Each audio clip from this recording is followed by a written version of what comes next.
বাড়িতে মায়েদেরকে মানে মেয়েদেরকে কি বলে? মা। যে আমি এখানে পুলিন বাবার মানে পত্নীকে মা বলি সবসময়, মানে মা ঠাকুরের জন্য একটু ভালো তৈরি করে দাও, মা গো এটা দরকার সেটা দরকার, আমি মা বলি। কেন? কারণ নারী শক্তিকে মা বলতে হয়। কারণ যখন তুমি তাকে মা বলবে না, তখন তোমার কামনাটা আর জাগ্রত হবে না তার প্রতি, আর এটা তোমার ভজনের অনুকূল হবে। আর এজন্য প্রত্যেকটা নারীকে মাতৃদৃষ্টিতে দর্শন করতে হবে। দেখবে তোমার জীবনে কোনো সমস্যা সৃষ্টি হবে না এর, ঠিক আছে? শুধুমাত্র নিজ পত্নী ছাড়া আর যত জগতের যত পত্নী, যত নারী, যত কন্যা, যত রমণী, প্রত্যেককে মা বলতে হয়। দেখবে ব্রজধামে যাবে, বৃন্দাবন ধামে যাবে, সকলকে মা জ্ঞানে সম্মান করছে।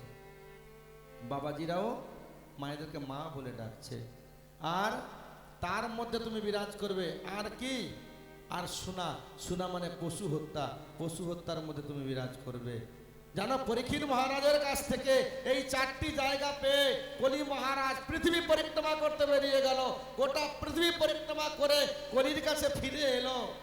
কলি মহারাজ ফিরে এলো পরীক্ষিতের কাছে, এসে বলল, হে পরীক্ষিত মহারাজ, আমি গোটা পৃথিবী পরিক্রমা করে এলাম, এই 4টা জায়গা নেই আপনার রাজ্যে, এই 4টা স্থান নেই। দেখুন, রাজা যদি ধর্মপরায়ণ না হয়, মন দিয়ে শুনবে, সেই রাজ্যের প্রজাদের জীবনে মঙ্গল কোনোদিন হবে না। আগে রাজাকে ধর্মপরায়ণতা শিখতে হবে।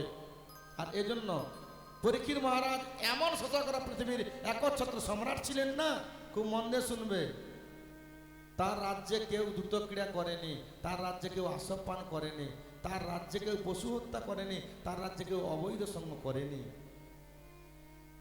5ম স্থান প্রার্থনা করলেন কলি মহারাজ। পরীক্ষিত মহারাজ তাহাকে সোনার মধ্যে থাকার অনুমতি দিলেন।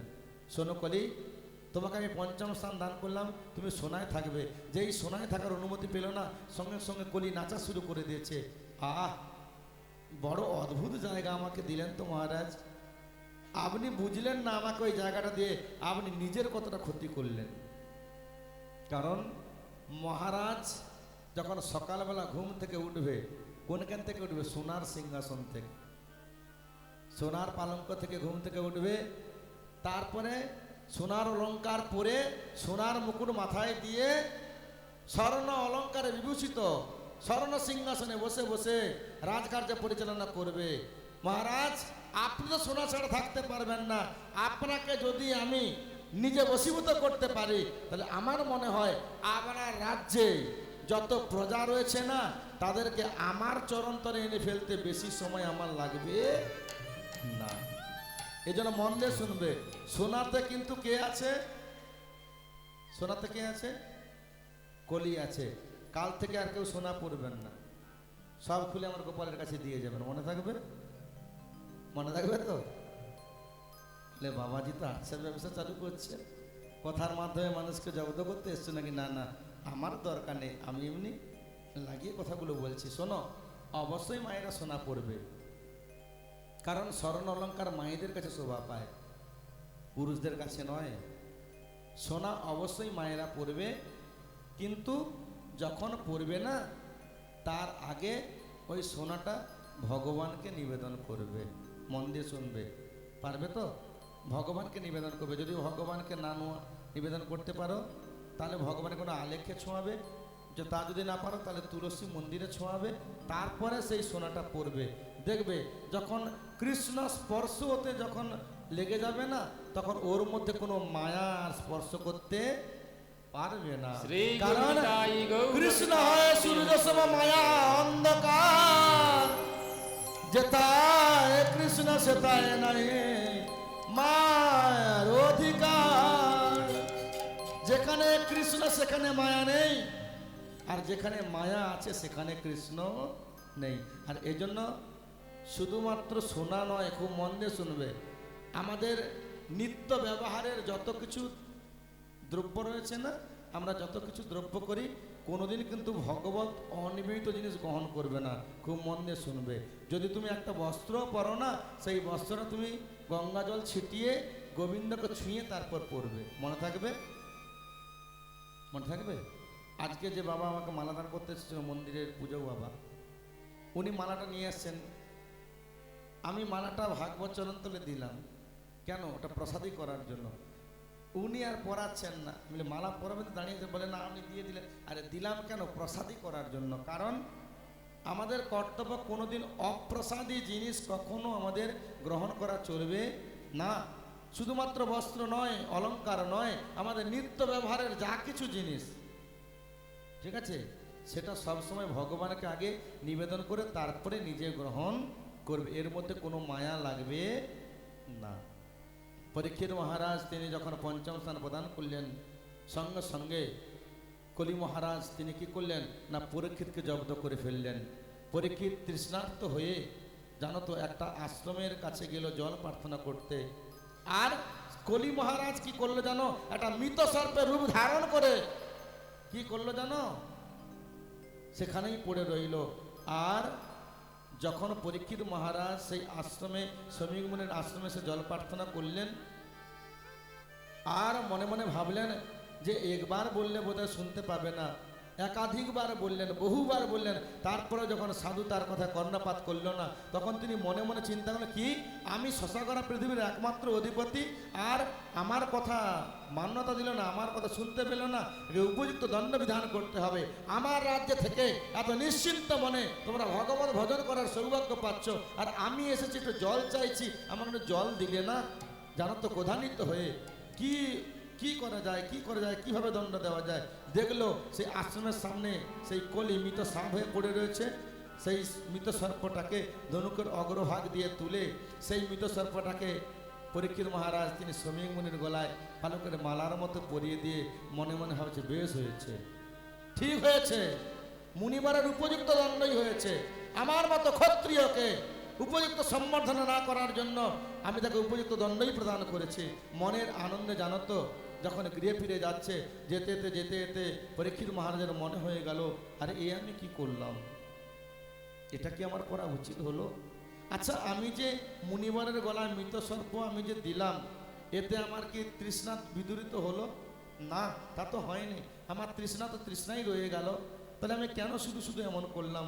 হয়তোবা সাধুজি হয়তোবা ভগবত নামে মগ্ন হয়ে আছে। আমি মনে মনে ভাবলাম আমার মতো ক্ষত্রিয়কে অপমান করার জন্য চোখ বন্ধ করে বসে আছে, কিন্তু হয়তোবা নাম করতে করতে, ভগবানের ধ্যান করতে করতে ভগবানের সঙ্গে তার রমণ ক্রিয়া চলছে, এটাও তো হতে পারে। আমি যে সাধুর চরণে কত বড় অপরাধ করে ফেলেছি। হ্যাঁ, এখনই আমার জীবনে ভয়ঙ্কর বিপদ উপস্থিত হোক, এমনই আমার জীবনে ভয়ঙ্কর বিপদ উপস্থিত হোক, যার দ্বারা আমার জীবন যেন এখনই ধ্বংস হয়ে যায়। কারণ আমি যে সাধু চরণে অপরাধ করেছি, আমি যে ভক্ত চরণে, মুনির চরণে কত বড় অপরাধ করেছি, আমি না জেনে তার মৃত সর্পটা তার গলায় ঝুলিয়ে দিয়েছি। না না না, এটা আমার কখনো করা উচিত হয় নাই। অনুতাপে জর্জরিত হয়ে রাজ্যে ফিরে এলেন। আর সে পাশে শ্রমিক মুনির পুত্র ঋষিবালক শৃঙ্গী, তিনি জানেন তো কিছু বালকদের সঙ্গে খেলতে যাচ্ছিলেন, আর সেই বালকেরা বলল, ওরে শৃঙ্গী, তোরা না নিজেরা মুনিপুত্র বলে নিজেদেরকে অহংকার করিস, কিন্তু যা দেখে আয়, আজকে আমরা দেখে এলাম তোর বাবার গলায় কে মৃত সর্প ঝুলিয়ে দিয়েছে। যা দেখে আয়, তোদের অহংকার কোথায় গেল, তোদের মুনির গৌরব কোথায় গেল, মাটির ধুলায় মিশিয়ে দিয়েছে কোনজন। যা দেখে আয়। ঋষি বালক শৃঙ্গ ছুটতে ছুটতে পিতার আশ্রমে এসে দেখলেন সত্যি সত্যি পিতার গলায় মৃত সর্প ঝুলছে। দেখে অনুতপ্ত হলেন, কষ্ট পেলেন। জানো তো কৌশিক নদীর জলে নেমে আচমন করে বজ্রপা বাক্য উচ্চারণ করলেন, যে কুলাঙ্গার মর্যাদা লঙ্ঘন করে আমার পিতাকে এইভাবে অপমান করেছে, আমি অভিশাপ প্রদান করলাম, আগামী 7 দিন পরেই তার তক্ষক দংশনে মৃত্যু হবেই হবেই হবেই। এ কথা চিরন্তন সত্য বলে জানবে। অভিশাপ প্রদান করার পরে পিতার আশ্রমে এসে বলছেন, বাবা বাবা গো, তোমাকে যে কে এভাবে করলো? আরে তুই কাঁদছিস কেন খোকা, তোর কি হয়েছে? বাবা, তোমার গলায় মৃত সর্পটা, আমি তাই কষ্ট পেয়েছি। আরে এ মৃত সর্প দেখে তোর কষ্ট পাওয়ার কি আছে রে বাচ্চা? যে দিয়েছে দিয়েছে, তাতে ভালো লেগেছে দিয়েছে, এটা তো কাঁদার কোনো কারণ নয় বাবা। সঙ্গে সঙ্গে মৃত সর্পটাকে গলা থেকে খুলে দূরে ছুঁড়ে ফেলে দিলেন। বাবা, যে ভালো বুঝেছে দিয়েছে, এর জন্য তার আমরা যেন ক্ষতি না করি বাবা। সঙ্গে সঙ্গে জানো তো ঋষি বলে শৃঙ্গি বলো, বাবা আমি যে ওই জনকে অভিশাপ দিয়ে ফেলেছি। কি বলিস রে, তুই অভিশাপ দিয়েছিস? দাঁড়া একটু আমাকে ভাবতে দে, কে এসেছিল আমার গলা মৃত সর্পটা দিতে। সঙ্গে সঙ্গে চোখ বন্ধ করে যোগাসনে বসলেন। যোগের দ্বারা ঋষি শ্রমিক বুঝতে পারলেন পরীক্ষিত মহারাজ এসেছিলেন তার দরবারে। আরে বাছা, এই তুই কি করেছিস রে? ওরা তুই জানিস না তুই কার জন্য এমন অপরাধ করেছিস? আরে সে যে শশাগরা পৃথিবীর একচ্ছত্র অধিপতি, নাম তার পরীক্ষিত মহারাজ। আরে তুই কি করলি রে খোকা? না না না, এটা তোর কোনো করা উচিত হয়নি। তাই তিনি আছেন বলে আমরা এত আনন্দ করে ভগবত ভজন করতে পারছি, আমরা মনের আনন্দে কৃষ্ণ নাম করতে পারছি। আর তিনি এসে আমার কাছে জল প্রার্থনা করেছিলেন। আমার উচিত ছিল ক্ষত্রিয়কে জল প্রদান করা, কারণ অতিথি যখন কোনো দুয়ারে যায় তখন গৃহস্থের কর্তব্য তাকে উপযুক্তভাবে সেবা করা। আমি তো করতে পারিনি, আমারই অপরাধ হয়েছে রে খোকা। আর আমার অপরাধের তুই ফলটা তুই পরীক্ষিতকে কেন দিলি? ভুল করেছিস রে খোকা, ভুল করেছিস। বাবা, আমি তো অভিশাপ দিয়ে ফেলেছি, কি হবে এখন? তুমি যা কাজ করো, কোনো যোগ শক্তির দ্বারা তুমি অভিশাপটাকে তুমি হরণ করে নাও। সঙ্গে সঙ্গে ঋষি বালক সিংহীর কথা শুনে শ্রমিক মুনি বলছেন, ওরে বাবা রে, এটা কি কখনো সম্ভব হয়? বন্দুক থেকে যদি কখনো গুলি বেরিয়ে যায়, সে গুলি আর যে কখনো ফেরত আসে না রে খোকা। যদি ধনুক থেকে তীর একবার কেউ ছুঁড়ে দেয়, সেই তীর যে আর কখনো ফিরে আসে না রে খোকা। এটা কখনো সম্ভব না, আমি পারবো না। তবে একটা জিনিস পারবো। কি পারবো জানিস? ওনাকে আমি এই সংবাদটা অবশ্যই প্রেরণ করতে পারবো যে ওনার আপাতত আয়ুষ্কাল আর 7 দিন রয়েছে। এটা আমার জানানো কর্তব্য। ভগবানের চরণে প্রার্থনা করছে, ওগো ভগবান, আমার পুত্র তো নির্বোধ, ওর তো জ্ঞান হয় নাই, ওর তো বিবেক এখনো হয়নি। আর এর জন্য আমি ওর হয়ে আপনার কাছে প্রার্থনা করছি, ওগো দয়াময়, আমার পুত্র না জেনে আপনার পরম ভক্ত পরীক্ষিতকে এইভাবে অভিশাপ দিয়েছে, আপনি মার্জন করুন, মার্জন করুন, ওকে আপনি ক্ষমা ভিক্ষা দিন। সঙ্গে সঙ্গে তিনি তার নিজের শিষ্য, নাম তার গৌরমুখ, তাকে পাঠিয়ে দিলেন, যাও গৌরমুখ, তুমি গিয়ে পরীক্ষিত মহারাজকে জানিয়ে দেবে তার আর মাত্র আয়ু 7 দিন রয়েছে। গৌরমুখ শ্রী গুরুদেবকে প্রণাম নিবেদন করে আশীর্বাদ মাথায় নিয়ে তিনি ছুটে চললেন পরীক্ষিত মহারাজের দরবারে।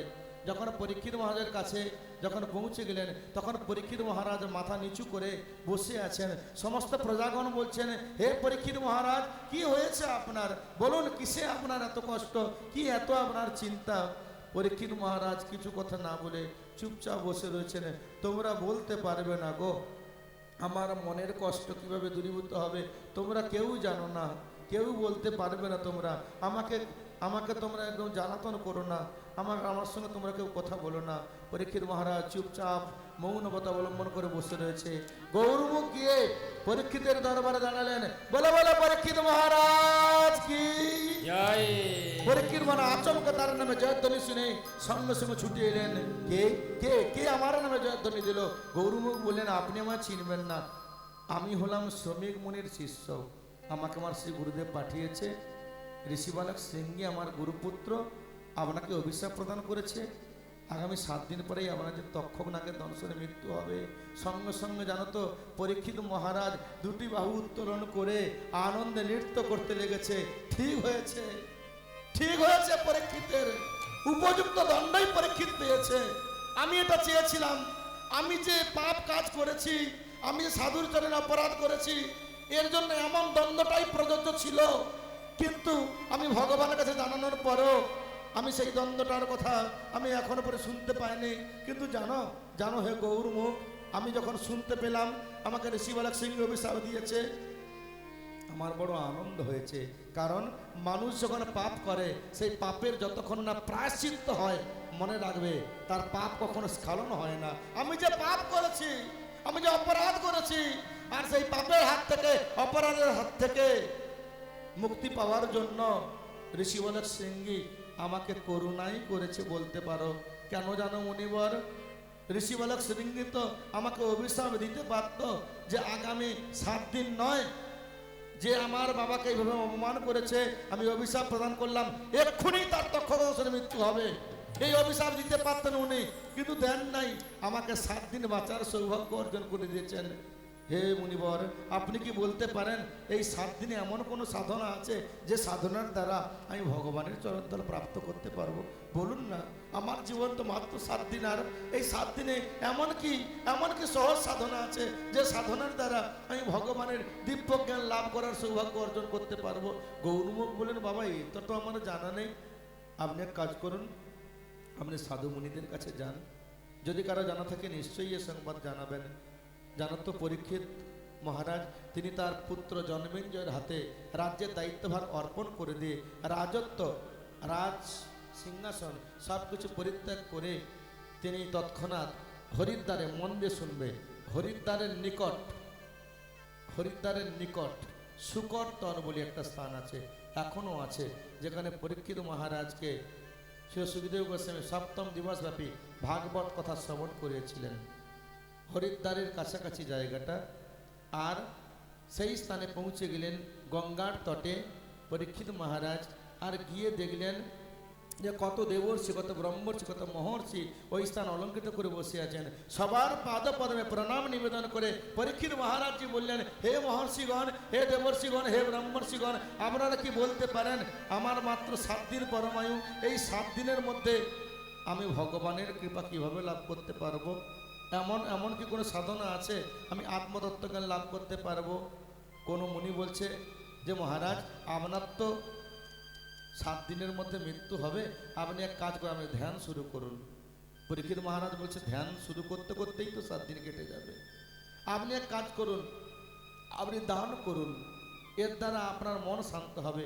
আমার মন দান করলে শান্ত হবে না। বলো আর কিছু পন্থা আছে কিনা? তখন একজন বলল, মুনি যে শুনুন, হে রাজর্ষি, আপনি এক কাজ করুন, আপনি সর্পযজ্ঞ করুন। সেই সর্পযজ্ঞে সব সর্প অগ্নিতে এসে ঝাঁপিয়ে পড়বে, তক্ষক বাদ যাবে না, তক্ষক ওই অগ্নিতে ঝাঁপিয়ে পড়বে। আর যখন তক্ষক মরে যাবে আপনাকে আর কে হত্যা করবে? আপনি অমর হয়ে যাবেন, আপনাকে কেউ আর হত্যা করতে পারবে না। পরীক্ষিত মহারাজ বলছেন, হে মুনিবৃন্দ, এ কথাগুলো আমার কাছে বলবেন না। কেননা আমি আমার নিজের মঙ্গলের জন্য আমি অন্যের ক্ষতি করতে চাই না। হ্যাঁ, তখন আমাকে দংশন করবে, এ কথা সত্য, কিন্তু যখন আমি সর্পযজ্ঞ শুরু করব তখন তো কত হাজার হাজার লক্ষ লক্ষ কোটি কোটি সাপ সেই অগ্নিতে এসে ঝাঁপিয়ে পড়বে। দেখতে দেখতে সমস্ত সাপের মৃত্যু হয়ে যাবে। আমি আমার নিজের দেহটাকে রক্ষা করার জন্য না না না আমি পারবো না ভেবে সমস্ত জীবকে হত্যা করতে। এতে কি আমার মঙ্গল হবে গো? আমি যদি জীবকে কষ্ট দেই, আমি যদি অন্যকে কাঁদাই, আমি কি কখনো আনন্দ পাবো? আমি কখনো সুখ পাবো? না না না, এটা আমি কখনো করতে পারবো না। আর কি পদ আছে বলুন। ঠিক এমন সময় কিছু বালক বালিকা দ্বারা তাড়িত হয়ে 16 বছরের একজন যুবক ছুটে আসছে দিগম্বর অবস্থায়, পরনে কোনো বস্ত্র নেই। যখন সেই 16 বছরের দিগম্বর পুরুষ সেই যখন অনুষ্ঠানের সেই আশ্রমতলে যখন উপস্থিত হলেন, সাধুমুনি ঋষিদের চরণতলে যখন উপস্থিত হলেন, তখন সমস্ত সাধুমুনি ঋষিগণ তৎক্ষণাৎ দাঁড়িয়ে পড়লেন, গাত্রোত্থান করলেন, অভ্যর্থনা করলেন। এটা নিয়ম, মন দিয়ে শুনবে। যখন সাধুজি আসরে আসেন, যখন বৈষ্ণবেরা আসরে আসেন, তখন অবশ্যই তাকে দাঁড়িয়ে সম্মান দিতে হয়। কেন জানো? তার কারণ তিনি সাথে করে গ্রন্থরাজ ভাগবত বা কোনো ভগবানের দিব্য লীলার গ্রন্থ নিয়ে আসতেছেন। আর সেই সাধুজিকে যদি সম্মান না দেন, আপাতত ভাগবত শাস্ত্রকে সম্মান দেওয়ার জন্য তো দাঁড়ান। ভগবান গোপালদেব আসছে আসরে, সকলের কর্তব্য দাঁড়িয়ে তাকে সম্মান দেওয়া, শ্রদ্ধা জানানো।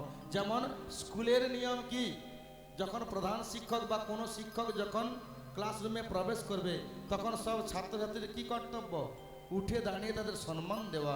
ঠিক তেমনি যখন আসরে ভগবান আসছেন, আসরে যখন ভাগবত শাস্ত্র আসছেন, আসরে যখন কোনো বৈষ্ণব মহাত্মারা আসছেন, তখন অবশ্যই সকলের কর্তব্য উঠে দাঁড়িয়ে সম্মান দেওয়া। শোনো, যদি কোনো জন উঠে দাঁড়িয়ে সম্মান না দেয় ভাগবত শাস্ত্রকে, ভগবান আসছেন আসরে, যদি কেউ উঠে দাঁড়িয়ে সম্মান না দেয়, যদি কেউ সেই সময় হরিধ্বনি উলুধ্বনি হরিনাম সংকীর্তন না করে, যদি কেউ ভগবানের নামে জয় সেই সময় না দেয়, মনে রাখবে তার কি হয় বলবো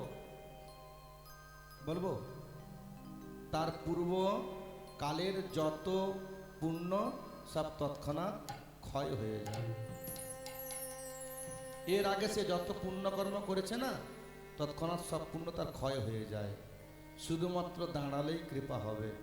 এজন্য গাত্রোত্থান করতে হয়, সম্মানীয় জনকে সম্মান দেওয়ার জন্য, সাধুজনকে সম্মান দেওয়ার জন্য, শ্রদ্ধা করার জন্য। পরীক্ষিত মহারাজ গাত্রোত্থান করে উঠে দাঁড়ালেন।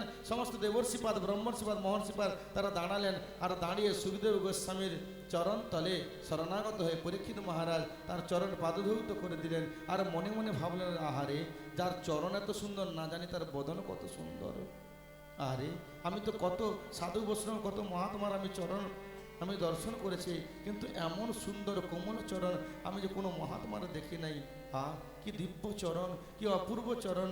মনের আনন্দে জানো তো চোখের জলে সুখদেব গোস্বামীর চরণ দুটোকে প্রক্ষালন করে দিয়ে পরীক্ষিত মহারাজ হাত জোড়ো করে কৃতাঞ্জলি ফুটে তিনি প্রশ্ন করলেন। এই প্রশ্ন দিয়েই আজকের ভাগবত বিশ্রাম আমি দেব। প্রশ্ন করলেন পরীক্ষিত মহারাজ শ্রী সুখদেব গোস্বামীর চরণ তলে যে, হে পরম করুণাময় শ্রী গুরু মহারাজ, আপনি কৃপা করে আমাকে বলুন, গচ্ছ তব মত জপং যৎকর্তব্যং নেবে প্রভো স্মর্তব্যং ভজনীয়ং বাব্রহে যদমা বিপর্যয়ং। হে গুরুদেব, আপনি দয়া করে আমাকে বলুন, আসন্ন মৃত্যুমুখী জীবের কি করা কর্তব্য? আপনি বলুন না গুরুদেব। আপনিও জানেন, এলাকার সমস্ত ভক্তবৃন্দ, সমস্ত সাধুমুনি, দেবর্ষি, ব্রহ্মর্ষি তারা সকলেই জানে আমার মাত্র 7 দিন পরমায়ু। আপনি বলুন গুরুদেব, আসন্ন মৃত্যুমুখী জীবের কি করা কর্তব্য? পরীক্ষিত মহারাজের প্রশ্ন শুনে সুখদেব অবাক হয়ে গেছে। সত্যি পরীক্ষিত, আমি তোমার প্রশ্নকে এবং প্রশ্নকর্তাকে দুজনকে আমি ধন্যবাদ জ্ঞাপন করি। কারণ এ জগতে এমন প্রশ্ন কেউ কোনোদিন করেনি গো। জানো, মানুষ বিভিন্নভাবে বিভিন্ন প্রশ্ন অন্যের কাছে করে, কিন্তু এমন প্রশ্ন কেউ করেনি। আমি ধন্য তোমার আসরে এসে। তুমি প্রশ্ন করেছো না, আসন্ন মৃত্যুমুখী জীবের কি করা কর্তব্য? হে পরীক্ষিত মহারাজ, আমি তোমার প্রশ্নকে শ্রেষ্ঠ প্রশ্ন বলে মনে করি। কারণ এ জগতে তুমি যে প্রশ্নটা করেছো, প্রত্যেকটা জীবের মঙ্গলের জন্য তুমি প্রশ্ন করেছো। কারণ তুমি মৃত্যুমুখী, 7 দিন তোমার পরমায়ু। কিন্তু এ জগতে আর কি কেউ বলতে পারে তার 7 দিন পরমায়ু আছে? বলো, কেউ বুকে হাত দিয়ে বলতে পারবে আমি 7 দিন বেঁচে থাকবো? আরে 7 দিন তো অনেক দূরের কথা। 7 দিন অনেক দূরের কথা। 7 ঘন্টা বাঁচবে কিনা কোনো সন্দেহ নেই, 7 মিনিট বাঁচবে কিনা কোনো সন্দেহ নেই, 7 সেকেন্ড বাঁচবে কিনা তারও কোনো সন্দেহ নেই। মনে রাখবে, হয়তোবা একবার নিঃশ্বাসটা নেওয়ার পরে প্রশ্বাসটা হয়তোবা ছাড়তে পারবো না, বা প্রশ্বাসটা ছাড়ার পরে হয়তোবা নিঃশ্বাসটা গ্রহণ করার সুযোগ হয়তোবা পাবো না। কারণ নিঃশ্বাসের কভু নাহি কো বিশ্বাস। এই জন্য কখন যে আমাদের দেহ থেকে প্রাণবায়ু বেরিয়ে যাবে তা কিন্তু আমরা কেউ বলতে পারি না। এই জন্য পরীক্ষিত, আমি তোমার প্রশ্নকে শ্রেষ্ঠতর প্রশ্ন বলে মনে করি। বলছেন পরীক্ষিত মহারাজকে সুখদেব গোস্বামী প্রথম প্রশ্নের উত্তর দিচ্ছেন। আর কি বলছেন? পরিয়াসানে সতে প্রশ্ন কীত লোকহিতং নৃপঃ আত্মবিস্মত বংশংসুতবাদেশ জপরঃ। হে রাজন, আপনার প্রশ্ন যথার্থই মহিমান্বিত। কেননা মানুষের জীবনের সর্বশ্রেষ্ঠ প্রশ্ন আপনি করেছেন। আপনার পিতামহ অর্জুন স্বয়ং গোবিন্দকে সখারূপে অনেক প্রশ্ন করেছিলেন কুরুক্ষেত্র রণাঙ্গনে, কিন্তু যতগুলো প্রশ্ন করেছিলেন তার নিজের বিপদ থেকে সে বাঁচার জন্য প্রশ্ন করেছিলেন। কিন্তু তুমি যে প্রশ্ন করেছো পরীক্ষিত, তোমার নিজের বাঁচার জন্য নয়, জগৎবাসীকে বাঁচানোর জন্য, জগৎবাসীর কল্যাণের জন্য তুমি এই প্রশ্নটি করেছো পরীক্ষিত। আর এজন্য তোমার দাদুর প্রশ্নের থেকে তোমার প্রশ্নটি অত্যন্ত শ্রেষ্ঠতর প্রশ্ন বলে আমি মনে করি। পরীক্ষিত মহারাজকে এইভাবে তিনি আশীর্বাদ দান করে একের পর এক পরীক্ষিত প্রশ্ন করছেন।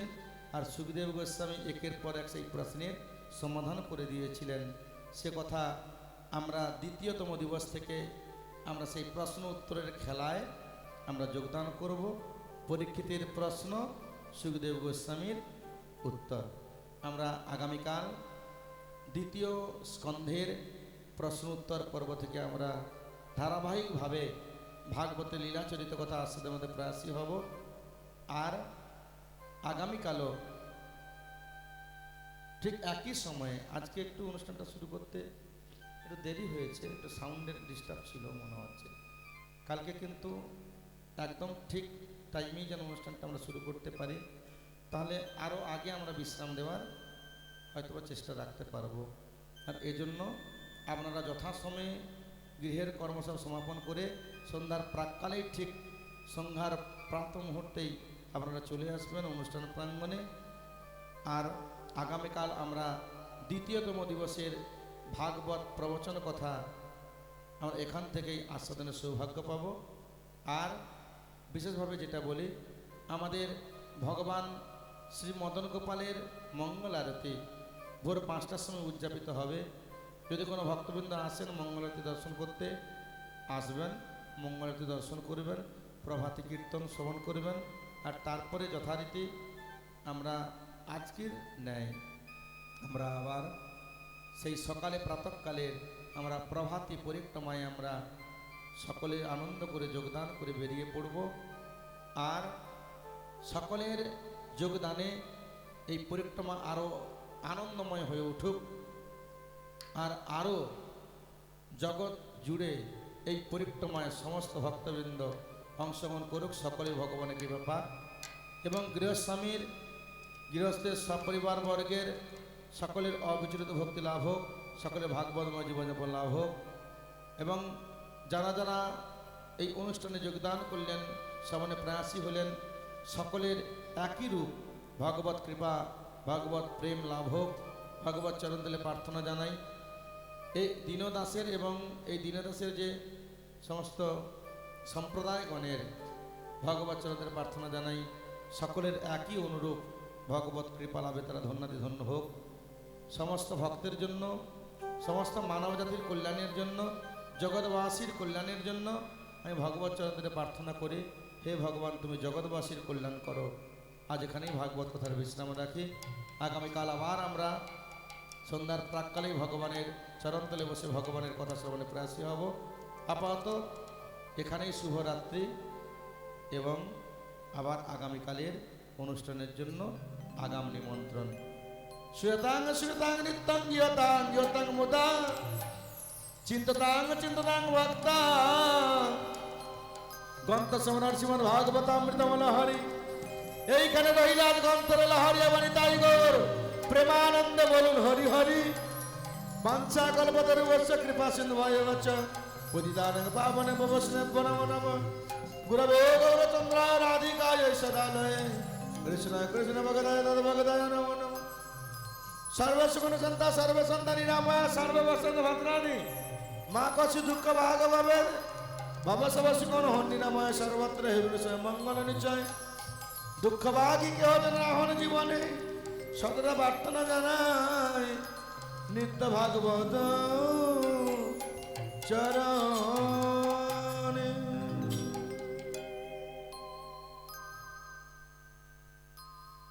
শ্রী রাধে শ্রী রাধে শ্রী রাধে। জয় জয় রাধে কৃষ্ণ গোবিন্দ, জয় জয় রাধে কৃষ্ণ